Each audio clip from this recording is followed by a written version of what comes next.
Institute. I'm Bill Lacey, the director. Normally I don't start these, except this is the final discussion group this semester. I always kick off the first and the final, so I just want to thank all of you for coming.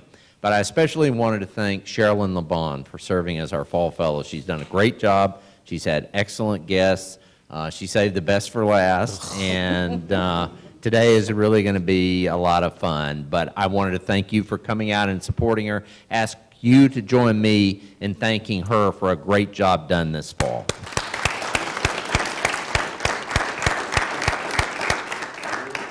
Well, thank you very much, Bill, for that, and thank you all for coming. I've got my regulars that have been so kind to come every Tuesday throughout the semester, and it's really been a privilege and an honor to travel to Lawrence, Kansas. I'd never been here before, so it's just a lovely place, and I hope to come back again. So we've got Lieutenant Colonel Alan West as our guest this evening, and some of you may know a little bit about him, but I thought I'd just give a brief bio for those of you who don't know. He's the third of 4 generations of military servicemen in his family. During his 22-year career in the United States Army, Lieutenant Colonel West served in several combat zones, we'll talk more about that, and received many honors, including a Bronze Star, 3 Meritorious Service Medals, and 3 Army Commendation Medals. In November of 2010, Alan was elected to the United States Congress, representing Florida's 22nd District. As a member of the 112th Congress, he served on the Small Business and Armed Services Committees and played a role in passing the 2011 and 2012 National Defense Authorization Acts. He's a Fox News contributor. I know you've seen him on TV. He's a contributing columnist for townhall.com and author of The Guardian of the Republic, An American Ronin's Journey to Family, Faith, and Freedom. He's the former executive director of the National Center for Policy Analysis in Dallas, Texas. He holds a bachelor's degree from the University of Tennessee, as well as 2 master's degrees, one from Kansas State University and another from the U.S. Army Command and General Staff Officers College. So that's enough on his background. All right, I thought we'd start out talking a little bit about your military career and how it all started. You're originally from Atlanta. Yep. What was going on in Atlanta that made you decide to go into the military, aside from your family, of course? Well, that was it. And if you have ever been to Ebenezer Baptist Church, you were right in the middle of my neighborhood. I was brought up in the same neighborhood that produced Dr. Martin Luther King Jr. My elementary school was right across the street from Ebenezer. But I remember at the age of 15, 651 Kennesaw Avenue was where we lived, and my dad, who was a World War II veteran, and my mother, who served 25 years civilian service with the 6th Marine Corps District Headquarters, sat me down on the steps and they challenged me. They told me they wanted me to be the first officer in the family. My dad was a corporal in the Army, like I said, in World War II. My older brother was a lance corporal in the Marines, served in Vietnam. He was wounded at Khe Sanh. He's the black sheep of the family. He's the only one that went outside of the Army. Every one of us has our cross to bear, so we had to have one person that wanted to be a Marine because he liked the uniforms. He thought it would make him really tough and cool. And so it was very interesting. The following year, I started in high school, junior ROTC at Henry Grady in Atlanta, Georgia. And as we discussed earlier, my homeroom teacher went to the University of Tennessee, and at the time they had one of the best ROTC programs in the country. And so I ended up going up the road to Knoxville, Tennessee. And in 1982, I was commissioned as a 2nd lieutenant in the United States Army Field Artillery, as the hat that the man is wearing there, red legs. And I started my career down the road at Fort Sill, Oklahoma, at artillery school. And my first assignment was over in Vicenza, Italy. And, you know, again, I just want to say how great it is to see one of my former cadets from Kansas State University. When I taught ROTC there from 1991 to 1994, Colonel Retired Dave Strange is sitting here. So thank you so much. That's it. It was about, in our family, service to the country. And it continues on today with my nephew, who was a major in the United States Army, about to deploy overseas. That'll be his 3rd combat tour in January. And he's an artilleryman and a paratrooper just like his old uncle. Nice, nice. So what did you find most gratifying about your time in the military? It was about taking an oath. And it's very interesting that when you think about the men and women that serve in the military, they do something that's unlike any other country in the world. They take an oath to support and defend the Constitution of the United States of America against all enemies, foreign and domestic, and bear true faith and allegiance to the same. They don't take an oath to a person. They don't take an oath to a political faction. They take an oath to the thing that embodies us as we are as the American people, our rule of law, that Constitution. They are truly the guardians of this republic. And so to be, walking amongst young men and women that take that commitment freely, because we have, we don't have a draft military, we have a volunteer military, that was very special. But I will never forget the day, 31 July 1982, when I had my dad on one side, my mother on the other side, and they pinned those gold bars on my shoulders as a second lieutenant in the United States Army. Because I accepted their challenge, I lived up to it, and it was just great to fulfill that. So fulfilling my father's dream of me being the first officer, and then also serving alongside some great young men and women, because the best that this country has to offer are the young men and women that wear the uniform of this nation. Right.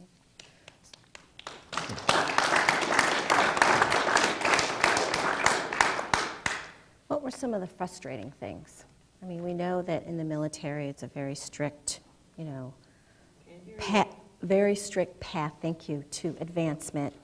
Is that frustrating sometimes, do you think? No, I think the thing that I liked about the military was that you knew what the standard was, you knew what was required of you, and you knew the jobs that you had to take to go on. And I'll never forget one of my commanding officers. I was a brigade level S3, operations officer. He was the brigade commander at Fort Bragg, and he just looked at me early on and he said, "Hey, Major, let me give you this one piece of guidance. Don't screw it up." And that's pretty simple. It's pretty simple. That's pretty simple, and I just had to figure out what he meant by screwing it up. The thing that, you don't like about the military lots of times is the bureaucracy of the military. And I think that one of the things that we're facing right now for our military is that you have a dearth of experience at the civilian oversight level that has been dealing with our military. Let me give you some numbers. Our United States Army is at 1939 levels, pre-World War II. The United States Marine Corps is at World War I levels. The United States Navy is at 1917 levels. The United States Air Force is the oldest and the smallest combat fleet that we've had since we created the modern United States Air Force. Now, there are some people that say, we don't need to have this large military and we don't need to be involved and we spend too much on the military. I will tell you that we probably do spend too much on the civilian bureaucracy of the military. But when we see our young men and women who are suffering, when you look at the fact that you have ships colliding, when you have airplanes and helicopters that are falling out of the sky, this tells you that we are not doing what is right and appropriating the money and the readiness for our United States military. And so that's what I tend to not like, is the bureaucracy that sometimes does not focus on what needs to happen for the military. It is really, being top-down driven instead of the bottom-up refinement. And one of the things that I think need to happen, this institute that we're sitting in is named after an incredible American who served his country and continued to serve in a suit and tie. Back 45 to 50 years ago, almost 75% of the people on Capitol Hill, House and Senate, has served in the United States military. Today, you're talking about 13 to 15%. But if you were really to take away the people that were like lawyers and stuff like that, really combat. I know, you're a lawyer. You're a good lawyer.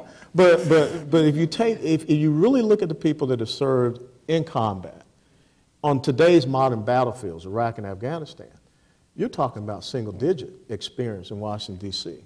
So it's really hard to understand what these young men and women are facing if you have not recently been out there and been on the receiving end of an AK-47, a PKM, or RPG. Because at the strategic level, which is what the decisions being made at Washington, D.C., those decisions affect young men and women at the tactical level. And so when you understand that we have rules of engagement that have been in existence for quite some time, to tell young men and women that they cannot engage the enemy until the enemy fires upon them first. Anybody that has ever been in a firefight will tell you within 2 to 3 seconds, someone's going to die. And you don't want to cede over that initiative to the other side. But only if you've ever been at that level can you really understand what a rule of engagement made up at the strategic level how that affects the young men and women down at the tactical level. Let's talk about politics for a minute. What led you to politics? What led you to run for office in Florida? I would tell you that, in the military, we hate politicians. As a matter of fact, if you were an officer and someone told you that you had to be the escort officer for a congressman or a senator, it's because you were really pissed off your boss. It was not, something that was a reward. I remember a good friend of mine when he had to escort Senator Ted Kennedy when we were over in Italy. He was not happy about it, but that's okay. When I retired and I went back over to Afghanistan as civilian military advisor, and I came back over for a holiday break, and I was met by a lady, Donna Brosmer. She now lives in Colorado. She was a local political operative, and she looked at me and she said something that cut me to the core. She said, just because you have retired from the military and you've taken off your uniform, it does not mean that your oath of service to this nation ends. I mean, how do you respond to that? And so she really gut checked me, and I looked at her and I said, hey, I got to go back over to Afghanistan. I mean, I understand you're talking about me coming back and running for Congress. My most important issue is to keep the Taliban from shooting me. Right. But when I did come back in November 2007, I did declare to run for office in 2008 cycle. I knew nothing about politics, really. I just knew what I had learned in my experiences and my studies at University of Tennessee, Kansas State, and the Staff College. And I came about 8 points from defeating a well-entrenched career politician down in South Florida. It had been in the State House, the State Senate, and now was a congressman. He had 3.1 million. I had 557,000. And who was that again? Ron Klein. Oh, right. So, and then, people asked me to come back and do it again in 2010, and, dumb paratroopers, we hate losing. So I said, yeah, sure, I'll do it again, and we were successful. And then in 2012, the thing that happened was, I take pride in the fact that I guess I angered everybody up in Washington, D.C., because the Republicans redistricted me out of the congressional district that I represented, and I was the #1 target after the presidential election in 2012 of the Democrat Party. And everybody remember this race that just happened in Georgia, the special election race, John Ossoff and Karen Handel. That is now the most expensive congressional race in U.S. history. Prior to that race, it was the one that I was in 2012, was the most expensive congressional race in U.S. history. It was a little over $36 million was spent in that race. So let's talk about Congress for a minute. So I have no idea what the approval ratings were when you were there in 2010. It wasn't good. But it has to be worse now. Yeah, it is. Definitely worse. So how do we fix, this divisive behavior in Congress? And how do we, so that's one question. And just sort of to follow on that, what are we going to do about them getting something done? Well, I think the American people, it was a great challenge that Benjamin Franklin gave the American people on the day that our Constitution was signed, September 17, 1787. A woman by the name of Mrs. Powell came up to Benjamin Franklin as he was coming out of Independence Hall, and she asked him a question. Well, doctor, what is it that we have, a republic or a monarchy? And Franklin replied, a republic if you can keep it. I think the problem that we have in the United States of America is that we're being dumbed down. I mean, our education system is more about indoctrination than education. I mean, just think about it. Once upon a time, when we were kids, Saturday morning, you wake up and you have Schoolhouse Rock. Oh, I hope and pray that I will, but today I am still just a bill. I mean, we were constantly educating ourselves, not just within the walls, but outside the walls. And we were having these discussions. One of the things that I had to do growing up and before I ate dinner, I had to take an article out of the Atlanta Journal-Constitution, and I had to give a summary of it before I could eat dinner with my folks. Now, how often does that happen? First of all, how often do we have kids that have mommy and daddy at the dinner table in the evening? See, so we have lost so much fundamentally of who we are. So that if you go out and you talk about what is a constitutional republic, you see the man in the street things. People say, America's a democracy. It's not. Democracy is our process. So I think the big challenge for us is how much of this type of behavior are we willing to take? Exactly. You know, when you come to find out that there is a slush fund in Washington, D.C., your taxpayer money that is going to pay for lawsuits for sexual harassment and sexual abuse of members of Congress, the American people should say stop. First of all, I have not heard anyone stand up and say, you know what, we're going to release the names. We're going to let you know who these people are. They don't want to release the names. But they should. Right. Because that's called accountability. And even furthermore, we should demand that. Because that's the resource, that's the money of the American people that's being used up there. So, you know, I think what is happening in our country is that we're losing a sense, an idea of who we are. And I'll be very honest. In 2008, when then Senator Obama stood up in Minnesota, he said, we're 5 days away from fundamentally transforming the United States of America. If Bill Self were to go out and have a press conference and say, in 5 days, I'm going to fundamentally transform KU basketball, everybody in Lawrence, Kansas would say, what the heck are you going to do? What are you talking about? He'd have your attention, now wouldn't he? But when someone says that about your country, and no one stopped to say, time out, coach. What are you fundamentally transforming us from, and what are you taking us to? See, that's the concern that I have. Because what I see the difference between a politician and a statesman, a politician is always going to tell you what they think you want to hear. A statesman is going to tell you what you need to hear and is willing to suffer the consequences and the ramifications thereof. I don't need to be in Congress or Washington, D.C. to be an American and to serve this country. But there are some people that just believe they have to be there and that they're entitled to be there. And we've got to get them to understand that they're not entitled to be there. It is a privilege to serve either at the state level, at the local level, or at the federal level. That's the key thing that we have to reestablish in this country. So now we know your thoughts on Congress. I'm curious, and I'm sure everyone else is curious, to get your thoughts on the Trump administration. Oh. So, you know, report card here. What are they doing right? Where do they need improvement? Okay. Well, first of all, I will tell you that I know the president personally because 3 of his properties were in the congressional district where I was a representative down in South Florida. I will tell you this, that what they have done right is that they have an incredible positive economic growth atmosphere in the United States of America. But if you don't follow that up with the right type of policies and legislation, with the tax reform and everything, not just tax cuts, but tax reform, you're not going to see what you see happening on the Dow Jones and in the markets and what have you. I think what they somewhat get wrong, and especially the president, I'm on Twitter, but I don't play on Twitter. And I think that this thing, which has been a novelty, has now become too much of a crutch, and it has become a major distraction. When you're standing there with code talkers from World War II, you just need to, you know, be in awe of these men and should give praise and honor to them for the service they get. Nothing else needs to happen.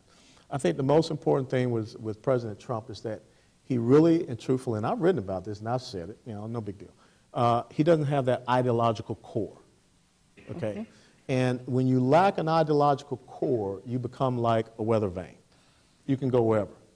The President of the United States of America should never look over to the House and Senate and say, just pass something, get it to me, and I'll sign it. That's an abdication of your authority. That's an abdication of your position as president. That's you just telling these other guys, just do something and it's okay by me. You've got to give people a left and right limit. You've got to give people philosophically to understand, how do you see this very important thing? What is the relationship between the federal government and the individual American citizen? That's the key thing that we have to answer. Because right now, when you look at what that relationship, it's getting inverted in that the federal government is becoming more preeminent, more dominant than the individual should be. And America was established for the individual to be sovereign. I mean, when you go back and you read the Second Treatise on Government by John Locke, a true classical liberal, which is today's constitutional conservatism, it was all about individual liberty and freedoms.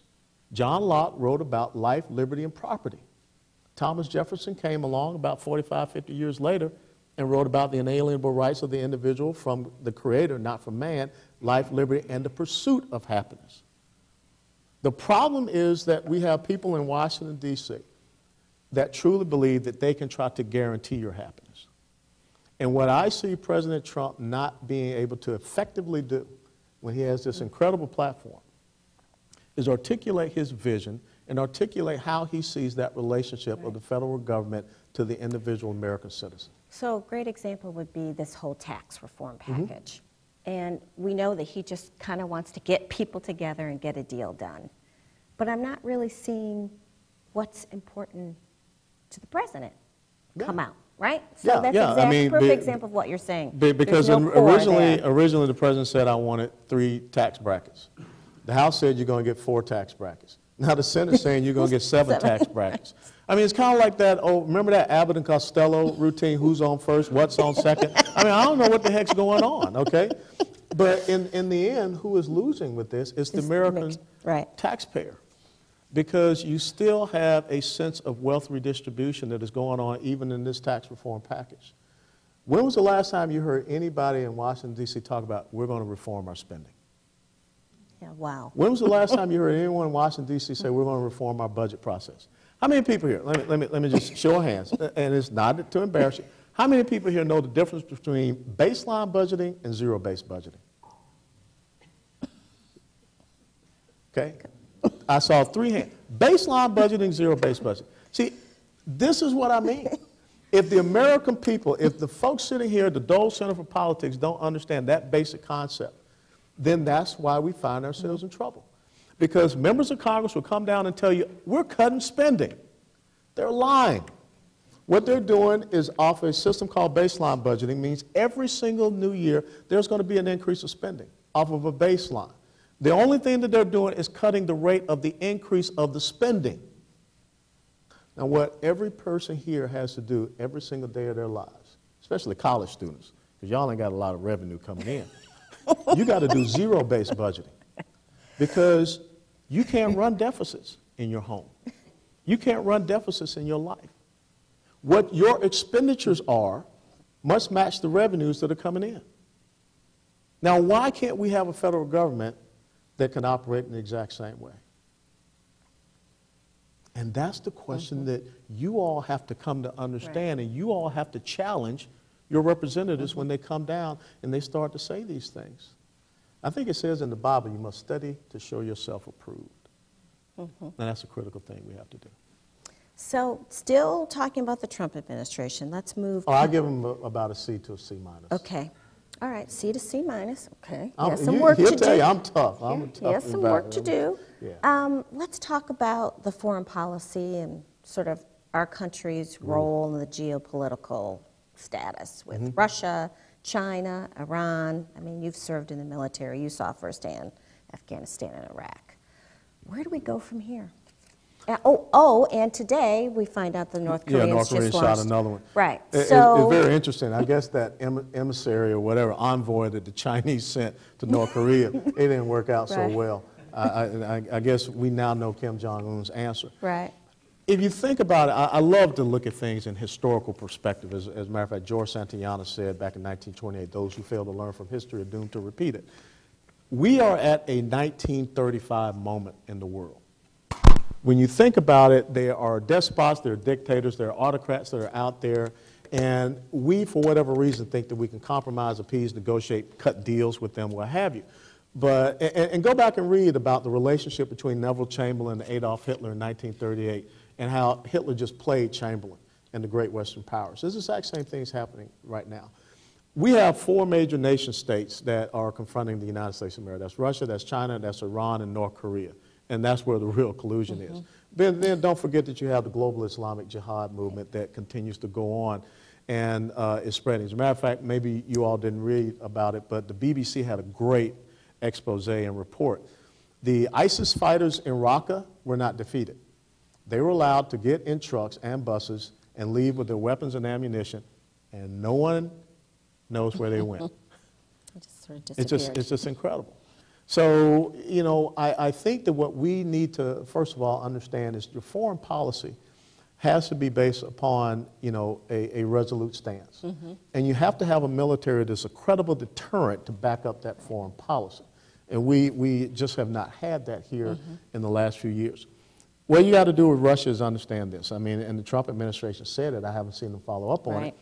But the big economic provider for Russia is their oil and natural gas. That's what keeps, you know, Eastern Europe and some of these other countries tied to them. If we start to export, especially, you know, natural gas over into Eastern Europe, that undermines Vladimir Putin, who already has a very, very fragile economy going on. Case in point, when I talk about credible deterrent, when I went over to Europe back in 1984 for my first tour of duty, we had 300,000 troops in Europe to stand against, you know, Soviet aggression. Today we only have 30,000. We're almost at a near peer-to-peer with the Russian military right now, when we used to have an incredible advantage over the Russian military. And that's why weakness is very provocative. Just the same with China. The thing that China realizes was that we defeated the Soviet Union not militarily, we defeated them economically. And so what China has realized that they can still be a communist country. But if you look at what they did after Hong Kong was transitioned over to China, they understood that we can embrace this thing called capitalism. We can grow our economy. We're not going to use it to take care of the Chinese people. We're going to use it to build up our military. And so now you see an incredible growth of China's maritime capability and capacity. They're building islands in the South China Sea, fortifying it with military weaponry, surface-to-ship missiles.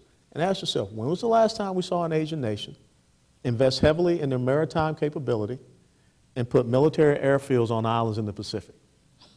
See, that's what I mean. History has a way of repeating itself if you're not paying attention. And then, of course, you have Iran, which is an incredible threat, and how they are becoming the regional hegemon there in the Middle East right now. So that Saudi Arabia has pulled together other Sunni Islamic states in a summit just 3 days ago. And now they're talking about how they're going to step it up and confront against Iran. Iran is in control of many of the capitals in the Middle East now, being in Sana'a, Yemen, Baghdad, Iraq, Damascus, Syria, and in Lebanon, Beirut, Lebanon, all under Iran's hegemonic control, backed by Russia. We should have never had a nuclear agreement with Iran. We should have never been shipping them billions of dollars. We should have never taken our foot off the pedal with the sanctions that we had on. That's how you got to keep what we call the dime theory, the diplomatic, the information, military, and economic pressures on some of these countries, and we have not done that. And then when you look at this global Islamic jihad that is spreading, you all just saw what recently happened in the Sinai. ISIS is not a territory. ISIS is a movement, and we fail to understand that. So just because you reduce the territorial integrity in Syria and northern Iraq does not mean that this movement has gone away, and we have to understand how do we confront that. So these are the things that are facing this current administration, and you've got some good players that are there, but I don't think that they're being properly utilized. I will tell you that I don't think, and maybe you've heard it first from me, Secretary of State Rex Tillerson won't be there in January next year. I don't think he will be. So, out of all those things, I'm not trying to depress y'all. I'm just trying, it's what's going on. It's what's going on. So, out of all of those things, and then just in light of what happened today with North Korea, what do you think is the biggest threat? The biggest threat for us is our economic growth. And the former chairman of the Joint Chiefs of Staff, Admiral Mac Mullen, said that. When you have a debt that is approaching, well, over $20 trillion, if we don't get our country clicking at a 4 to 5, maybe 6% GDP, you are not going to be able to do what is necessary to have a military that has the right capability and capacity. So you cannot look at your military and see it as a bill payer for all of the fiscal irresponsibilities of Washington, D.C. Because the most important responsibility of the federal government is to provide for the common defense. It's to keep us safe. And they're failing on that task right now. And it's going to be a Herculean effort to get that going. So I will tell you that the biggest thing is our economic growth, to get Americans back to work, but get that GDP number clicking back up and start looking at how we reduce our debt and stop with this deficit spending. And we got to be smart with our defense spending.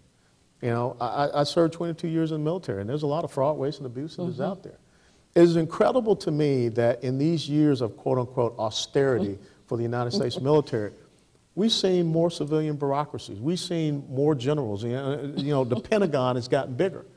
But yet, take a drive 70 miles west from here to Fort Riley, Kansas, and look at how many tours those young men and women are doing over to combat zones, or over to Korea, or over to Europe. It's unconscionable what we're doing to them. We are running them into the ground because we have so cut, now, I mean, it's down to the bone marrow of our military capability that we're destroying them. This little ring right here, maybe some of y'all want to know what this is. This is called the hashtag 22 kill ring. This represents the fact that every day, on average, 20 to 22 veterans are taking their lives in the United States of America. 20 to 22 veterans per day, on average, are taking their lives in the United States of America. Now think about the stress that that also puts on the family members that are left. All because we have people that are sitting up in Washington, D.C. that have a slush fund for their sexual harassment, but yet we have young men and women that aren't properly trained, equipped, and prepared. And we just lost 3 sailors out there at sea because their aircraft crashed. And I guarantee you, it was because of a mechanical mishap. Let me ask you this, though. So, is this a function, too, of recruitment efforts? I mean, as we know, the military has changed quite a bit. We've got some policies, Do you think these newer policies have been a deterrent for younger people going? So let's talk about that in a minute. Well, I don't think it's been a deterrent for younger people going in. I think it's been a deterrent. Does it complicate things? It does complicate things because I don't think the people are focused on what they're supposed to do, the core missions of the military. Right. Folks, the United States military is a discriminatory organization. Okay, just get it out of your heads and you think that we're all about fairness. I was a pretty squared away troop, but guess what? I was not 5'11", so I could not be in the old guard in Washington, D.C. I could not have been a part of the 3rd Infantry Regiment. Okay, if you are too fat, you don't stay in the military. If you have flat feet, you don't stay in the military. Right. If you can't run fast enough, you can't do push-ups, you don't stay in the military. This is not about the culture of the participation trophy, where everyone gets to play, everyone gets to join, and we're happy to have you. That's not the mission of the United States military. But again, when you have people that were in civilian positions, they were more so concerned about ideological agendas, then you get what we have happening in the United States military. And let me tell you something. These are 2 sore points with me, but I'm going to get it out here. There are 2 people that should still be sitting right over there in prison in Fort Leavenworth. Number 1 is Bradley Manning. I don't care if you thought you wanted to be a girl. You divulged over 700,000 pieces of classified information, and people did lose their lives. You should still be sitting there. Bo Bergdahl, the most heinous thing that you can do in a combat zone is to desert your post and endanger your fellow soldiers. Yet here's a person that is now walking free. Now, when you have these type of things that are going on in your military, the question is, what does that say to the young men and women that are there trying to do what is right and trying to serve? If they see that the standards mean nothing, that you can do the most abhorrent thing, the most despicable thing, resulting in the lives of 6 soldiers being killed, and the only thing they do is give you a dishonorable discharge, charge you $10,000, and set you free. The Uniform Code of Military Justice says that that is a crime punishable by death. Now, everyone understand, no one was going to execute Bo Bergdahl. But Bo Bergdahl should be a permanent resident of the state of Kansas over there in Fort Leavenworth. So again, what message does that send to our military? What message does it send to the family members who lost their loved one looking for someone that was a deserter, and now he's free? But on Thanksgiving, they had an empty chair at their table. So I always like to ask,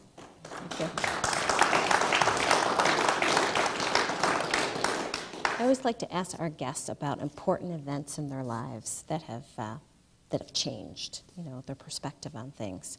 And I want to talk about your time in Afghanistan and Iraq. And I know you were there to do a job and had a mission, but What did the people of Iraq and Afghanistan teach you?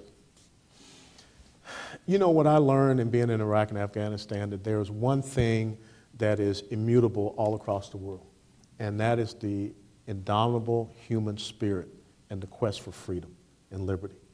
Now, we can't define it and package it like we have here in the United States of America. I am not one for nation building. I am not one for, the military trying to go over and build democratic institutions. But there's something about people that want to be free. I will never forget how, we would sit down with our interpreters and translators in Afghanistan. And here a young man, as a matter of fact, our senior interpreter and translator had never been outside the city of Kandahar. And so one day when I asked him to go with me on a plane flight up to Kabul, he was terrified because it's the big city, and I just don't know what'll happen.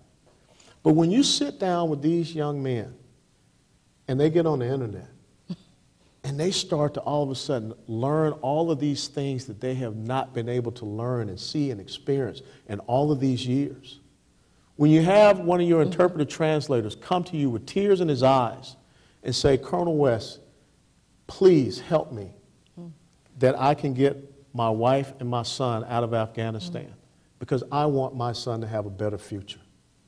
See, there's something in all of us that really wants to be free, that really wants to get out there and, as Thomas Jefferson said, life, liberty, and pursuit of happiness.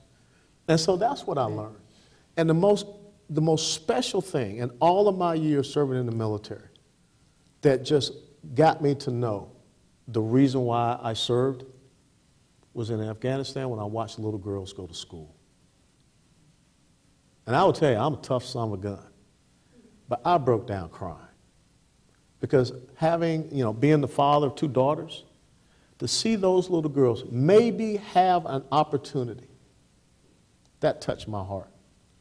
And so when I think of that young lady, Malala Yousafzai, who the Taliban shot in the head, all because she wanted to get an education, that's why we go and we fight for people that we don't know and people we may never know, to give them an opportunity like what you all have here at a place called KU. That's what we do. Wonderful.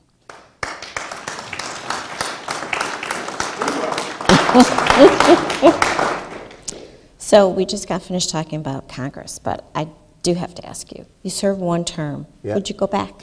Oh, man. That's like saying, do you want to go back into the trenches and do a hand-to-hand combat? I will always do what God and country would ask me to do. It's not about me. And there's a great verse from Solomon.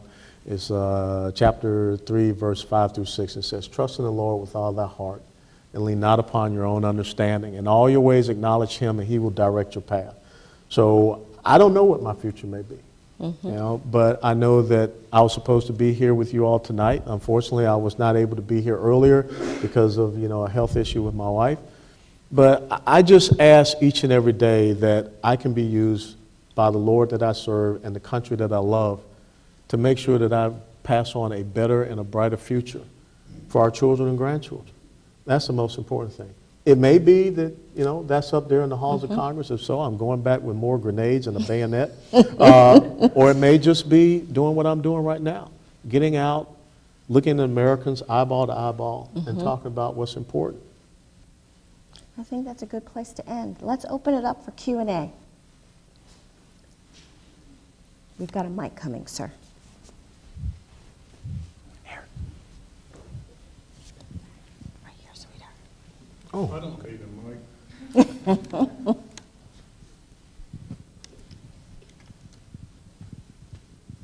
When I was in the field artillery, we sounded off, right, Colonel West? Count off your cadence, sound off your numbers. That's right. All this money stuff, I don't understand. I do understand that the Air Force, and you probably know this, just started a thing before you can even go into the Air Force. You got to run 1.5 miles in 20 minutes because so many people can't qualify now for the services because of big guts. A third of the guys are only eligible, and a lot of them don't want to go in the military.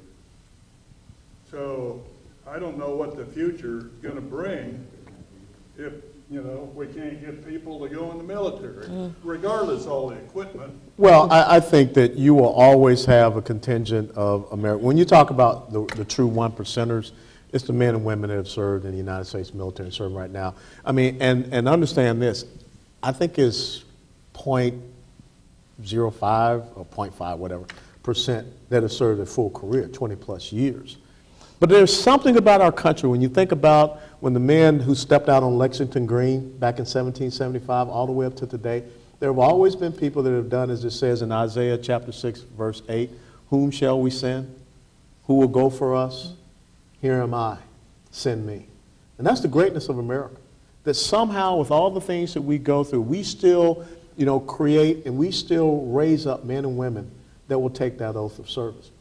Now, I will tell you that I'm very concerned about some of the things that are happening out there in civilian society because your standards must be high. A lot of people ask me when I go out, you know, do you agree with bringing back a draft? And I will say no. I think that we have a very good volunteer force, but we just need to train them and equip them and get them mission focused. You know, when you start to open up into a draft, then you're going to have more problems for commanders because you're going to spend 95% of your time on 5% of a unit that doesn't want to be there. But when you look at the fact that we have states in the United States of America that are now saying it's okay to smoke marijuana, those kids can't serve in the military. Okay, because one of the questions you ask on the enlistment contract is, have you ever done drugs? And, you know, some people might say, well, it was legal in, you know, in Washington State. Well, sorry, you know, we just can't have that. And I don't want anyone in the military all of a sudden hallucinating and saying, oh, look at the pretty tracers, you know, they're real nice. So, you know, you have to have those standards. You know, when I was in high school, we used to have PE. Remember PE? You know, and PE wasn't you went into the stadium and you sat there and you were on your iPhone out there, whatever. You know, coach made you run. Coach made you, you know, sweat, and you had to go take a shower, whatever. We need to get back to that. Now, I'm not trying to say we want to create a new generation of Spartans or anything like that. You know, no, I'm not saying that. But when you think about our healthcare system, one of the main problems with our healthcare system is that we're not taking care of ourselves. Right. Okay? So we need to go back and start thinking about what it is. And look, I'll be the first guy to tell you, I like a Five Guys double cheeseburger. Okay? But I will also tell you that this morning I got up and I ran 5 miles down the Kansas River Trail. Wherever I go, when I'm speaking, I take my running shoes because my physical fitness, my health is my personal responsibility. And I think that we need to once again inculcate that into our young people. Man, I was somewhere and I saw this little kid couldn't have been more than 3-4 years old. That kid had to already weigh about 110 pounds. And that's sad. I mean, to me, that's kind of abusing a kid. I'm not saying you got to sit down and make them eat green peas, because I hate green peas. But I think you need to try to get the kids to understand, as a parent, let's go out and walk. Let's go out and play. I remember as a kid, we didn't want to come in the house. We stayed out there as long as we could to play, to wrestle, to do whatever. And I think we need to get that sense of a personal responsibility in your fitness and not about looking good, but just your fitness. And then we need to start, as my dad did, you know, challenging some of our young kids. And my dad said, I want you to be the first officer. And right then, I knew what that meant. That meant I had to carry myself a certain way, not just on the outside, but character on the inside. And I think that's one of the most important lessons we need to start teaching our young people.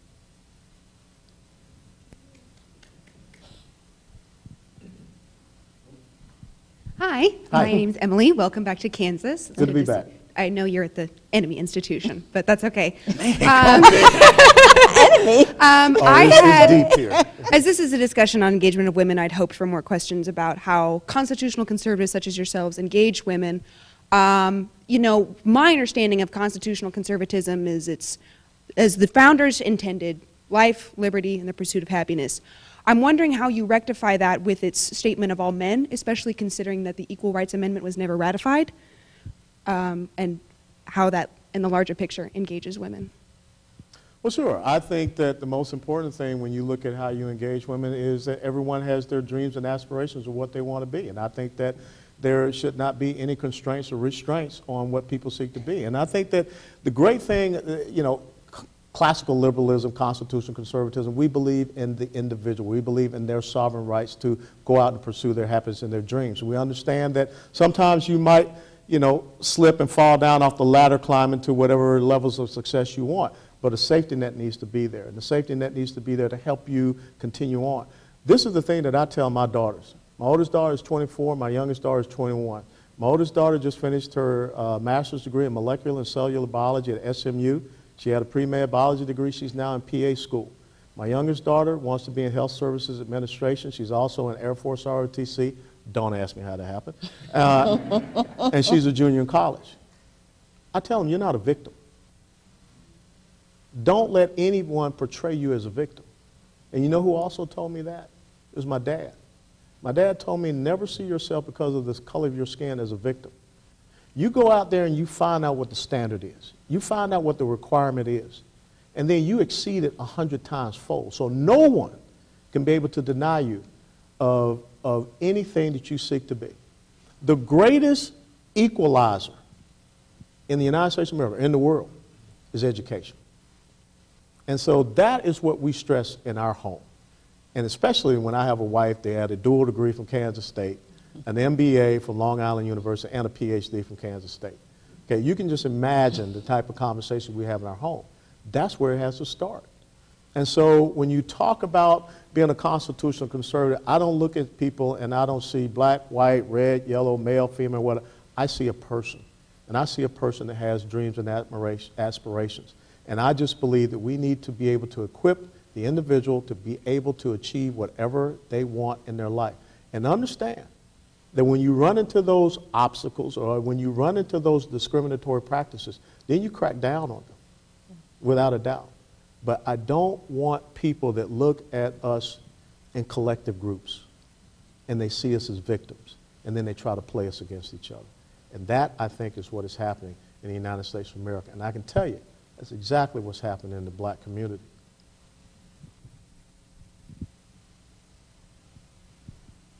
I have a two-part question. Sir, I went to the University of Tennessee. I can only deal with one question at a time. Okay? I'm a KC graduate, so you I can used to handle jump these out of things. airplanes. I'm not a brilliant guy, so just one question at a time. First one is, what event in your life made you a conservative? And the second one is, you went in the Air Force. Could you have been a 4-star general like Myers? Well, I could probably still do a mile and a half in less than 20 minutes if you ask me that. You know, let me tell you about my folks. My dad was born and raised in South Alabama, jumped the Chattahoochee River and grew up in South Georgia. My mom was born and raised Fort Valley, Georgia, just south of Macon. My dad did not go to college. My mom did go to college. My folks were registered Democrats. But my folks raised me on these principles: faith, on family, on individual responsibility, on quality education, and service to the nation. And so I did not look at my family as far as belonging to any political party. I looked at the principles upon which they raised me. And I think that right now what we have to do as Americans is stop with the noise of political parties. And if you want my opinion, I think in about the next 6 to 8 years, the Republican and Democrat parties, they're going to go asunder. They really are. People are going to start to identify with their personal principles and values more so than political parties. George Washington called them political factions. So when you talk about when did I come into an understanding that I was a conservative, I probably understood it when I took a political theory class down at Kansas State University when I was getting my master's. And I started reading John Locke. And I started reading all of these great philosophers. And I understood that classical liberalism, which was really what my parents were raising me to be. It wasn't to be a member of a certain party, but it was to hold certain truths and values and principles within myself. And so that's what I would ask people to do. Let me tell you where I see we are split in the United States of America. It is two schools of philosophy. Constitutional conservatism. If you study and read the Declaration of Independence, the Federalist Papers, and the Constitution, 5 points. Limited government, because the Constitution is a restraining document on the federal government. All the powers that are not enumerated to the federal government go to who? To the states and to the individual. The second thing is fiscal responsibility. The third thing is individual freedoms, liberty, sovereignty. The fourth thing, free market, free enterprise system. And the fifth thing is strong national defense, because you got to defend those things. The other side is what I call progressive socialism. And progressive socialism believes in wealth redistribution. It believes in nationalizing production. That means all means of economic production falls under the government. The third thing is the creation and expansion of a welfare state, because it's about dependency, it's not about independency. It's about social egalitarianism, where we see everyone the same, everyone is equal. And the last one is about secular humanism. And I think that if we would sit down and we would have that discussion with people based upon what principles, what philosophies do you believe in, I think that we would have a more unified country. But we don't have those conversations. The last person that effectively had that conversation with the American people was Ronald Reagan. And that was why in his elections, there was only one state that never voted for Ronald Reagan, Minnesota. Okay? That's a real weird state. I mean, Jesse Ventura, you know, everything, they run around with them horns on their helmets and everything like that, you know. So I don't know. But I think that when you have the discussion with people based upon your inherent philosophies and beliefs, when you sit down with your kids, if I were to sit down here anywhere at KU, and if a student were to come up to me and say, man, you know, I'm a liberal, I say, I'm a liberal too. And they freak out. I said, but I'd explain. I'm a classical liberal. And let me talk to you about what classical liberalism is. Now, what type of liberal are you? And we just have a simple conversation like we're having tonight. And I think that when we try to do that, instead of letting people start to yell and scream and try to shout people down, because I don't like what you're saying. You know, the one thing that someone said to me that just absolutely made me just laugh. They said, I disagree with your facts. And you know what that reminded me of? That reminded me, how many people remember Senator Daniel Patrick Moynihan from New York? Daniel Patrick Moynihan said, you're entitled to your own opinion, but you are not entitled to your own facts. 2 + 2 still equals 4. And so that's what we must do. But we're not doing that. And that's why I like going on college campuses. Okay? Because this is where we need to have that open intellectual debate and discussion. If kids on college campuses believe that when you graduate, there's going to be something out there called a safe space, y'all are going to have a serious wake-up call. Because if you want a safe space, your boss will tell you, sure, here's your pink slip, go home, and you can be as safe as you want in your own little space. But we need to start being adults, and we need to start looking at how do we pass on the greatness of America to the next generation. But first of all, we got to get them to understand the greatness of America. And we have failed in doing that over these past 10 to 15 years. Thank you so much for being here. I am just wondering where women can fit into the military, and ideas on how we can get more women to the highest levels of leadership in the military and the Department of Defense. Well, I mean, there are quite a few up there right now. I mean, you know, this whole thing about, again, I talked about the culture of the participation trophy. If we are going to force something to say that we need to have women in the infantry, we need to have women in the special forces, we need to have women as Navy SEALs just so they can get promotions, that's not you taking care of the institution of the military. That's you imposing a selfish, social, egalitarian philosophy on the military.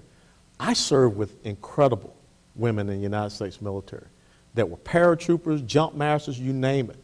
And you can't take anything away from them. I mean, at Kansas State University, the cadet battalion commander in my second or third year there was a young lady by the name of Ilsa Waterman. Her dad was a full colonel up at Fort Riley.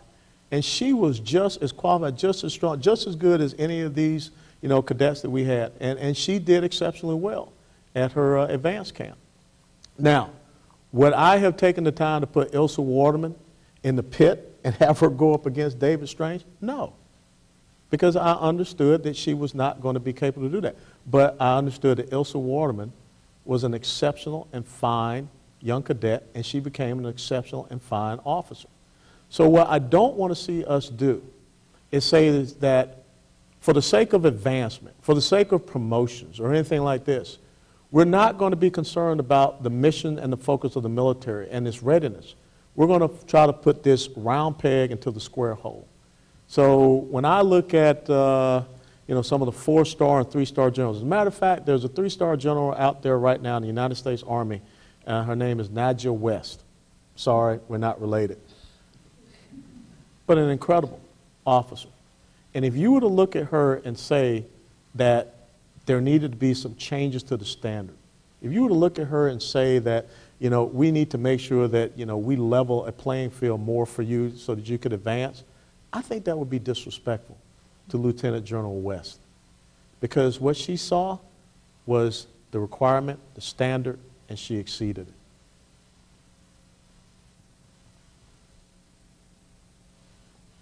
Thank you for your service and thank you for being here. How do you think the military should address and prevent sexual assault?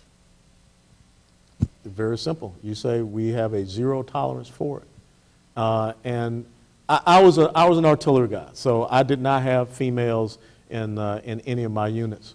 But I knew, friends of mine that did have females in their units, and I knew some female commanders as well. You've got to understand that you've got to be tough as woodpecker lips, hard as nails. And you've got to say that if you do something, we're going to come down, we're going to crush you. It cannot be any equivocating whatsoever. So I think that's one of the important things. Now, I will tell you this. I don't like this gender integration of basic training because, I have seen some issues with that. And a lot of that came from outside civilian, interjections of thoughts that they wanted to see happen. I think that it's important that, at basic training, it has to be hard, it has to be rigid, it has to be regimented, and you get people to understand in those areas that you will respect people for who they are.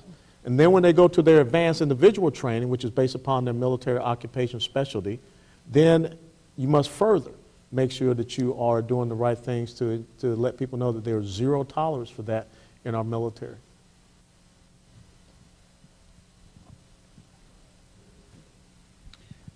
Thanks for coming.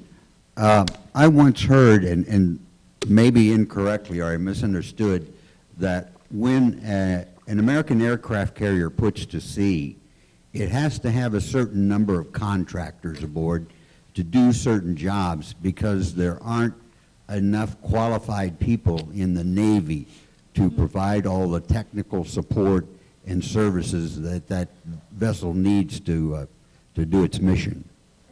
No, it is not just on aircraft carriers, it's all across the military period. We have gotten upside down in that now the ratio of military to contractor is 1 to like 2.6. I just read that in the Army magazine that I was reading flying up here. And that has become upside down. Why has that happened? Is because, again, we looked at our military and we tried to figure out where we could cut the capability and capacity of our military, and we did it in the logistical sustainment side of the house. So now, let me tell you, was it nice to be in Iraq and Afghanistan, David, you probably agree, and go and have these nice, dining facilities where you could get all big chow and everything like that, and Burger King was over there on Kandahar Air Base? Absolutely right. It was nice, but guess what? It comes with a cost because the E4 in the military's base pay is about $22,000. But then yet you're having contractors over there that you're paying $80,000 to $100,000 to do what? To drive a logistical support convoy. Why don't we have soldiers that are driving these logistical support convoys? So when we talk again about what we need to do for the military, it is not about this large contingent of contractors, this large contingent of bureaucratic civilians.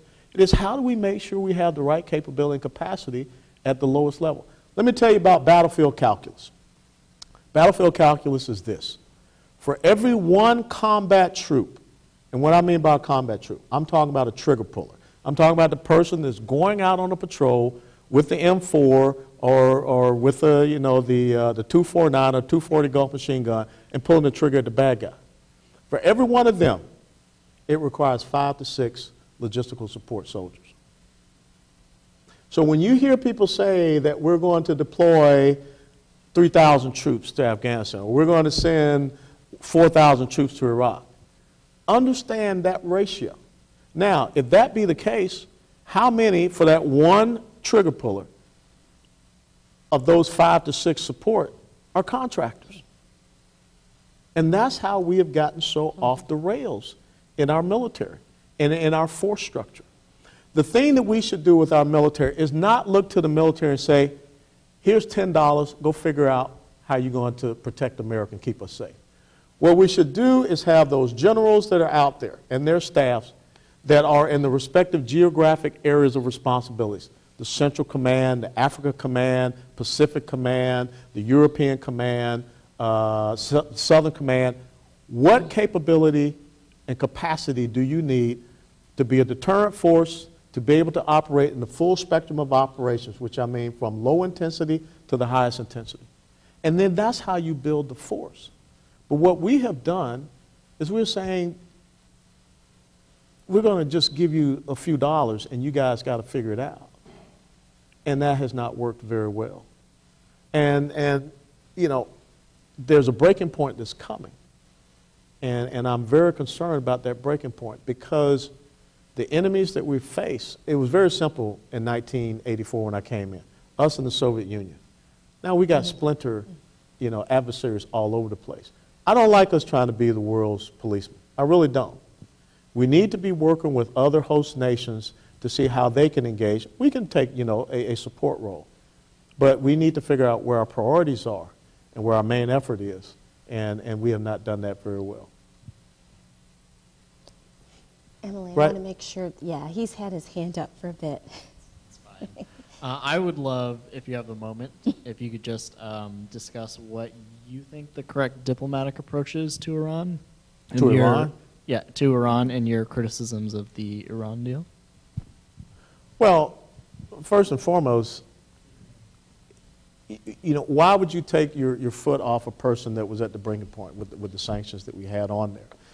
Iran cannot be trusted. And when you look at this nuclear agreement, they've already violated many of the precepts of that nuclear agreement. Iran was not supposed to be selling or purchasing any type of conventional ammunition or munitions whatsoever for the next 5 to 8 years. They've already done that. As a matter of fact, they purchased the venerable S-300 surface-to-air missile system. And guess where they put them? They put them at these suspected nuclear weapons facilities and sites. The Quds Force and some of the other terrorist organizations they support are not supposed to be deployed into other countries. You already have the Quds Force in Syria. They were not supposed to have any type of ballistic missile tests, and they have done that. We know about the harassments that they've been doing against our naval vessels in the Persian Gulf. So Iran's not a fair actor. They're not a good actor. If you go back and you think about it, before there was 9/11, the worst terrorist attack against the United States and against the United States military was the Beirut bombing, where 234 Marines and sailors lost their lives back in October 1983. What I would do is use your economic pressures first and foremost against Iran. Because now you've let the cat out of the bag. There's all kind of contracts, there's all kind of business deals flowing into Iran that has sustained them economically and enabled them to deploy their forces out. We missed an incredible window. The majority of the Iranian people are less than 35 years of age. And when the Green Movement stood up against the faux election of Mahmoud Ahmadinejad back in, 2010, 11, somewhere in there, we didn't support them. And that was a golden opportunity that we missed to support that Green Revolution. Because again, these young people do not want to live under the tyranny of the Ayatollahs and these clerics that you have over there. They want to experience freedom. And really and truthfully, the Persian history is an incredible history. And we should once again support that incredible history that they have, not this history of this domination, which we allowed to come back in with the Ayatollah Khomeini during the Islamic Revolution. So economically, needs to be more pressure. Diplomatically, we should be looking at how we can isolate them, just the same as we should be looking at how we can isolate North Korea. But the most important thing is we got to separate Iran from the sugar daddy that it has now, which is Russia. And if you haven't been paying attention, Iran and North Korea are your two major colluding nations when it comes to this nuclear weapons technology proliferation. There is no way that North Korea has made this incredible jump with the technology they have without the assistance of the Iranians.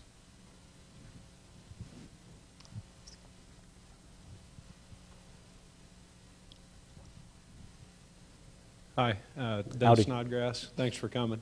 I kind of had to. She would beat me up. My question goes to the mental health that you had talked about earlier with the suicides. When you go and you see the things you see, and then you come back to a nation that's not involved as a people in the war effort that goes on, how do you reconcile in your mind what you see on the battlefield versus what you deal with when you come back? And then how do you take that and help those people in the VA going through the administration for help? How do you help them to not become a statistic? Well, I tell you, the VA system is broke when it comes to dealing with our veterans. I mean, you just can't, give people a bag of pills and think that that's going to rectify the situation. It takes a lot of counseling. And a veteran should be able to go to any medical facility that they want to anywhere in the United States of America. They should not be forced to go to a certain place. And what everyone, they go up, thank you for your service, thank you for your service. But what does that really mean? What's behind those words? You think about it. I mean, when you realize what's happening here, are we taking that extra mile? Are we going out there and putting our arms around these young men and young women? And what is really hard for them is when they are separating from the United States military, and all of a sudden they're in a community where they're not with their comrades, where they can sit down and they can talk and everything like that, and they're in a new civilian community. And that's where, if you know that you have someone that is recently separated from the military, just go up and talk to them. Here on the college campus, okay, it is really hard for some of these young men and women who have just come from these combat zones, Iraq and Afghanistan, to be on a college campus. That's why you're starting to see more student veterans organizations and whatever to help them, kind of, transition and really be a part of this environment. But every student, you've got to reach out to them, and not just on Veterans Day, and not just think about them on Memorial Day, but, befriend them and talk to them. It just goes a long way to sit down and have the conversation. How many people saw the movie Hurt Locker? Remember the movie Hurt Locker? You know what was the most important part of that movie? It was at the end. It was at the end when he was in the grocery store, okay? And the wife told him to go down and get a box of cereal. And what did he do? He went down that aisle with the boxes of cereal, and it just freaked him out because there were so many different boxes of cereal that he could, which box of cereal did she want him to get? And what was the follow-on scene? He volunteered to go back into another combat tour duty in Iraq because life was very simple for him as an EOD tech. You go out, you find a bomb, you disarm the bomb. The same thing in the movie American Sniper. And all of a sudden you bring someone out of this very intense combat zone and you want them to just come back and be, regular old dad and whatever. Well, when cars get too close, it freaks them out. I remember, coming back and looking at piles of garbage. Is that a pile of garbage, or is there an IED under that pile of garbage? So we need to have that period of transition over there in the combat zone, and then also once we get back here. And our communities need to put their arms around these young men and women and just talk to them and get them to understand that, again, like I was saying here, you're not a victim. They don't want to be seen as a victim, but they just want someone to reach out and talk to them. And take them to a game, take them out and get a burger or whatever. There's a program that they have up here at Kansas State University, and it is taking veterans and is putting them out and helping them become the next generation of farmers. Think about how peaceful and tranquil it is to go out there and work the land and cause something to grow. That's the type of thing that you look for your veterans to do. And so we can't have them sitting at home. We don't need them going out and drinking and things. We don't need them going to the VA and getting issued a bag of pills. That's the key thing. Don't just say thank you for your service. reach out and say, how can I help you? And that's why today when you see those Vietnam veterans and you say welcome home to them, it means a lot, because they didn't get told that when they came back. And it means a lot when you say that to someone that has a little hat that says Vietnam veteran. So I look forward to the day that I don't have to wear this ring. We've got time for one more question. Good evening. Evening. So you've had a chance to kind of see the curtain, maybe see behind it a little bit in Congress. I've always been a little bit puzzled and maybe even worried that people do spend 30, 40, 50, 500, $1 billion to get into a political position that pays no more than $200,000 a year. I'm wondering if you could give us some insight into maybe things that you've seen or people who have approached you and outside of the ideologue who views it a good investment in the future to spend $30 million to put a politician in place. What's the secret? Well, the first thing is the American people should not seek to put a politician in place. They should seek to put a citizen servant, a servant legislator, a statesman in place. There's a great quote. It said, "Nothing so greatly impels a man to regard the interests of his constituents than the certainty of returning to the general mass of the people from whence he was taken, where he shall participate in their burdens."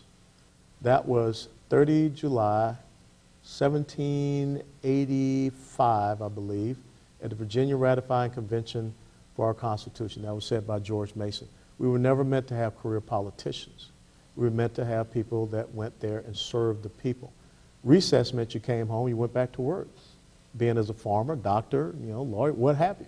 But it did not mean you got a taxpayer-funded vacation. We have lost control of this process. We have lost control and have abdicated our republic to an elite class of politicians. And that is why I think one of the most important things that needs to happen in our country is term limits at the federal government level. Until you have term limits at the federal government level, you're going to continue to get this incredible behavior that you have. And guess what? You don't have to give people your vote. You can start looking at other folks, just everyday citizens that you can raise up, that you can send. Eric Cantor, I don't know if some of you remember, Eric Cantor was the sitting House Majority Leader from the state of Virginia. Eric Cantor was defeated by Dave Bratt, who was a professor at Randolph-Macon College. Eric Cantor had 9-to-1 campaign cash. First time in the history of the United States of America, the sitting House Majority Leader lost in a primary because the people of Virginia Congressional District number 1 believed that Eric Cantor was not serving their purposes anymore. So they brought him home. So I think that's what people all across the United States of America have to do, is ask the question, are you serving your interests and the self-interest of Washington, D.C., as opposed to serving our interests and the interests of this country? Now, I will tell you something, that politics has become a big money-making business. Okay, if you look at your newspapers and radio ads and everything, folks jack up the rates, man, as soon as you go into an election season, because they know folks got to get the message out. And that's why I tell a lot of young folks that want to run for elected office, leverage social media. Social media is free. And you can get your message out very simply. And so I think that there's going to be a seismic change within the next 6 to 8 years in the political system and structure of the United States of America, because I just believe the American people are tired of it. Well, thank you all for being here this evening, and thank you, Alan West. My pleasure. Thank you. Thank y'all.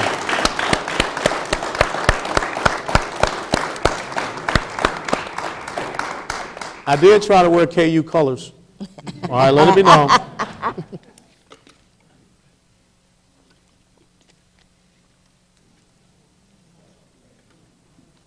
Hey, did someone say?